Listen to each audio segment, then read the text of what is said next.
မင်းအိပ်ပျော်နေရင်အသက်မဆုံးရှုံးခြင်းဘူးဆိုရင်တော့အခုပြောပြမဲ့အလေးကျင့်ဆိုငါခုကိုအချိန်မနှောင်းခင်အမြန်ဆုံးအခုပဲရပ်တန့်လိုက်ပါဒီဗီဒီယိုကိုနောက်ထပ်2 ခေါက်လောက်ထပ်ကြည့်ပါလိုက်ပေးပါဆက်လုပ်ထားပြီးတကယ်လိုအပ်မဲ့သူတွေစီကိုလည်းမျှဝေပေးလိုက်အောင်နော်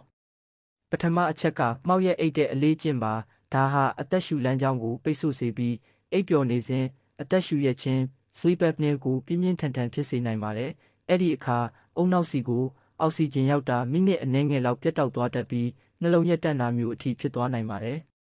ဒုတိယအချက်ကအိတ်ဆေးတွေကိုပုံမှန်တောက်သုံးတာပါဒါဟာအသက်ရှူစနစ်ကိုအားနည်းစေသလိုအယ်ကိုဟောအရက်နဲ့တွဲမိသွားရင်တော့အသက်ရှူခြင်းကိုလုံးဝရပ်တန့်သွားစေနိုင်ပါတယ်တကယ်တော့ညဘက်မှာအိပ်ပျော်ရင်းအလိုလိုတေဆုံးသွားရတာတွေဟာမတော်တဆဆေးလွန်သွားတာကြောင့်ဖြစ်တာများပါတယ်တတိယအချက်ကညဘက်မှာအစာလွန်ကျွံစားတာပါအစာချေဖို့အတွက်ခန္ဓာကိုယ်ကအနားယူရမယ့်အစာမင်းရဲ့နှလုံးကအချိန်ပို overtime ဆင်းပြီးအလုပ်လုပ်နေရတာကြောင့်နှလုံးရောဂါဖြစ်နိုင်ခြေကိုမြင့်တက်စေပါတယ်စတုတ္ထအချက်ကဖုန်းကိုခေါင်းရင်းနားမှာထားပြီးအိတ်တာပါဖုန်းကထွက်တဲ့လိုင်းတွေ electromagnetic waves ဟာနှစ်ချိုက်အိပ်ပျော်မှုကိုအနှောက်အယှက်ဖြစ်စေပြီးအန္တရာယ်ရှိတဲ့နှလုံးခုန်နှုန်းမမှန်တာမျိုးတွေဖြစ်စေနိုင်ပါတယ်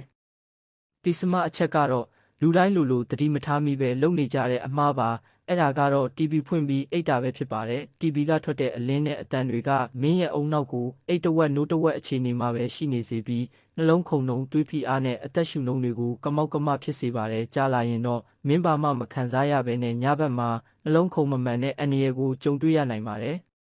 ဒီလိုအကြောင်းအရာတွေကိုစိတ်ဝင်စားတဲ့ဆိုရင်ကွန်မန့်မှာ yes လို့ရေးခဲ့ပြီးဒီဗီဒီယိုလေးကအသုံးဝင်နေဆိုရင်တော့ပြန်ပြီးမျှဝေပေးခဲ့ပါဦး